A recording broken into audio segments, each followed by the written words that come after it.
Meus amigos, se tem uma coisa que a maioria das pessoas não entenderam no final da terceira temporada é porque o Ji-hoon não completou aquelas últimas palavras dele, a última frase. Não somos cavalos, somos humanos. As pessoas são... Aí corta. O criador da série revelou o motivo pra gente e não é nada disso que vocês estão pensando, tá? E não só isso, o criador da série também revelou que o In-ho, o frontman, ele deveria ter jogado mais um jogo como participante nessa terceira temporada, tá? E tem mais, o criador da série também, ele deu várias entrevistas, ele disse por que ele deu o motivo do porquê o Ji-hoon foi atrás do jogador 388 nessa terceira temporada. Por que o Ji-hoon culpava o jogador 388? E a gente vai comentar sobre tudo isso no vídeo de hoje.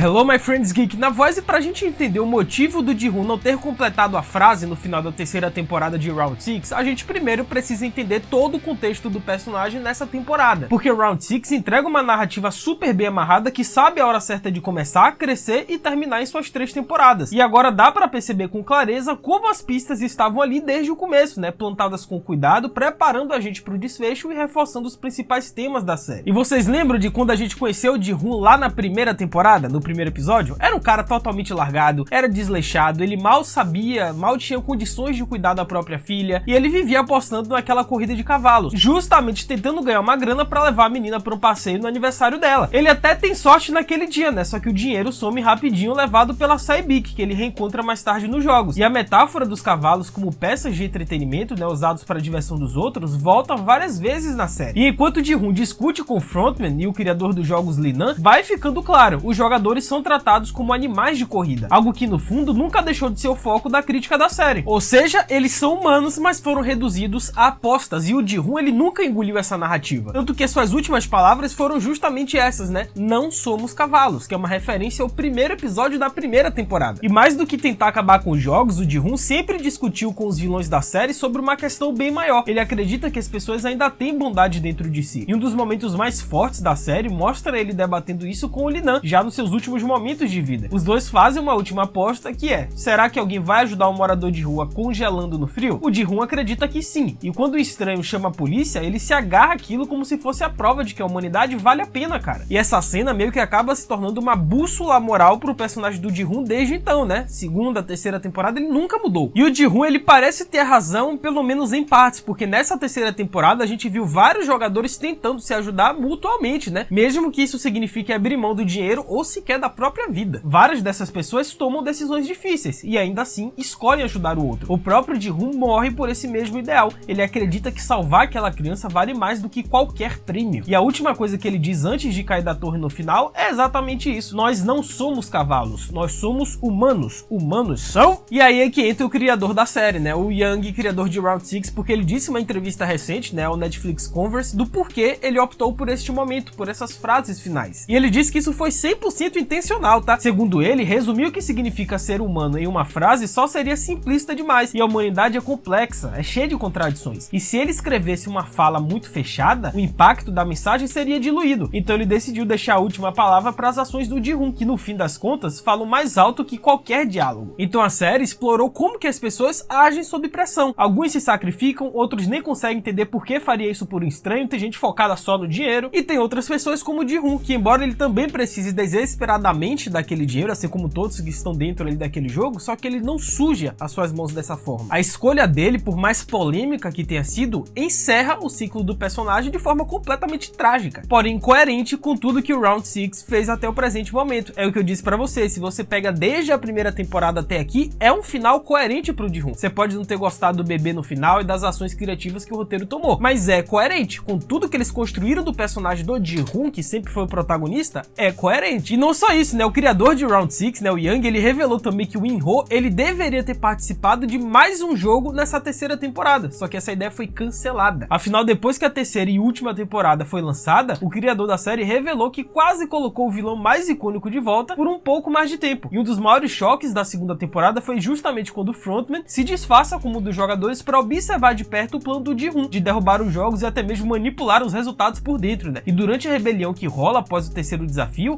o In-ho finge sua morte. Mas a verdade só vem à tona no final da terceira temporada, quando ele finalmente revela tudo pro Ji-hoon. E o criador de Round 6, novamente o Young, né, durante o Netflix Converse, ele deu uma entrevista e ele disse que os planos iniciais era manter o In-ho, era manter o frontman infiltrado nessa terceira temporada ainda, até o jogo do esconde-esconde. Ou seja, o In-ho estaria no jogo do esconde-esconde também, mas acabou decidindo tirar o personagem de cena um pouco antes, né, já que essa saída mais abrupta era, segundo ele, a escolha mais cruel, e do ponto de vista da história fazia mais sentido também. Cara, se liga só na explicação do criador. É meio polêmica, é meio controversa pra falar a verdade, mas eu acho que é no mínimo coerente. Se liga aí. Eu também sofri com a saída dele, com a forma como ele iria embora. Escrevi uma versão que ele ia embora mais tarde, né, ficando até o jogo do esconde-esconde. Só que matar Jung-bae e depois sair do jogo, achei que seria a opção mais cruel, enquanto fingia a própria morte, então escrevi isso. E em termos de enredo, esses momentos criaram grandes reviravoltas, que determinaram a história maior e o arco geral das temporadas 2 e 3. Ou seja, tirar o frontman entre os intervalos da segunda e terceira temporada, pra ele, foi o momento ideal, porque isso iria quebrar emocionalmente o personagem do Ji-hoon, né? Tudo isso até o jogo do esconde-esconde lá. E eles precisavam acontecer tudo isso antes do quarto desafio, né? E manter o In-ho na competição por mais tempo poderia atrapalhar essa dinâmica. E a saída dele abre caminho pro desenvolvimento da sequência do esconde-esconde exatamente como ela acontece, principalmente no confronto tenso entre o Ji-hoon e o Daeho, né? Sendo que a morte de Jung-bae é um dos momentos mais pesados de toda a série, e tem um peso emocional fortíssimo que seria difícil manter se a saída do frontman fosse adiada. Agora, algo bem interessante é a voadora no like aí embaixo, cara. Aproveita que temos muito que comentar de Round 6 ainda nesse vídeo, deixa a voadora, se inscreve no canal, ativa o sininho, segue o Geek no Insta, tá? @LucasMGeek, a gente vai trocar essa ideia sobre Round 6 e eu tô postando conteúdos exclusivos por lá, tá? Faz tudo isso aí que é nóis.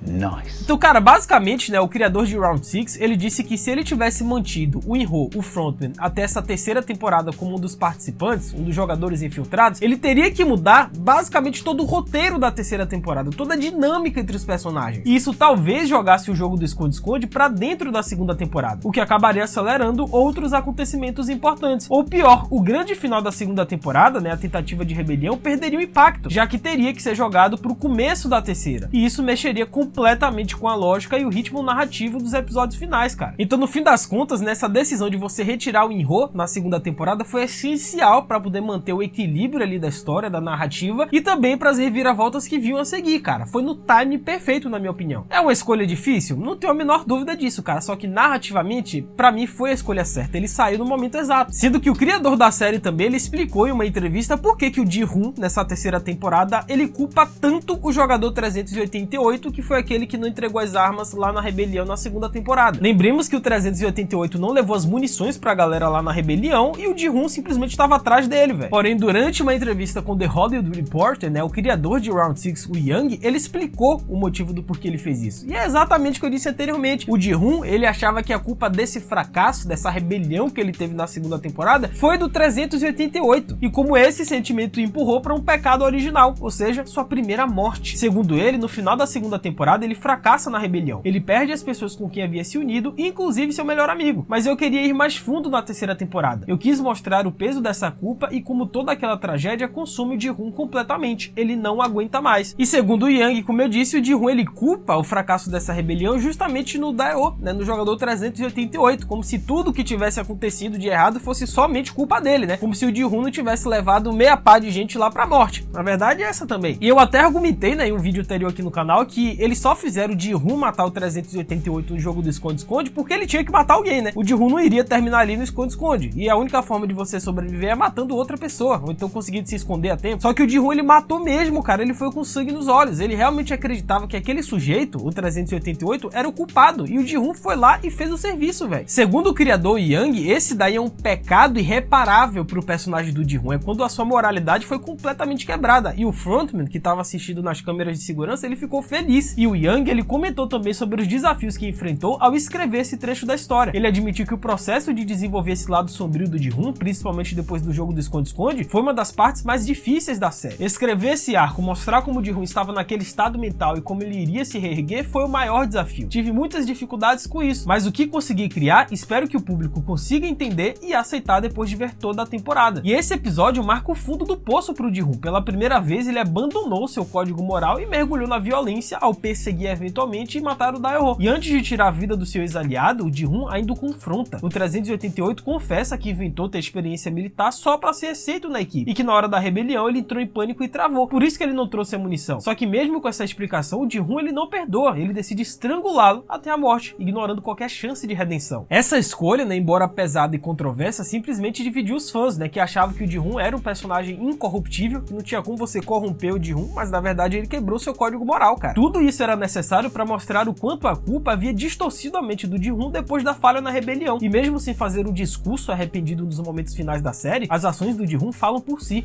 A decisão de proteger a 222 e seu bebê, e no fim das contas sacrificar sua vida por eles, representa uma tentativa de redenção pro próprio Ji-hoon. Pra vocês verem como que o roteiro ele foi inteligente nesse momento, né? Eles quebram moralmente o personagem do Ji-hoon, só que depois eles, entre aspas, tentam essa redenção com o mesmo personagem, que é o sacrifício, e é salvando o bebê, cara. Olha só o ciclo se encerrando do Ji-hoon. Mas e aí, o que vocês acharam dessas decisões na terceira temporada? Comenta aí embaixo que eu vou ler e responder todo mundo. É isso, até a próxima, valeu, falou e fui!